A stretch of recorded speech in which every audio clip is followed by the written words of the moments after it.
Assalamu alaikum.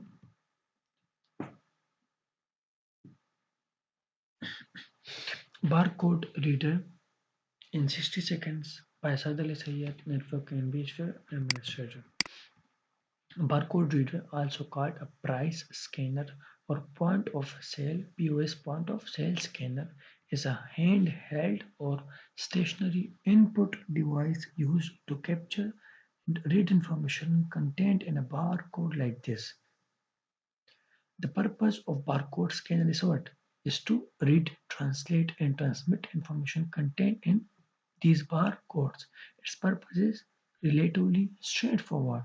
However, while it seems simple, barcode scanners like this are very beneficial for your business. With barcode scanners, internal operations have never been easier. So this is the disadvantage.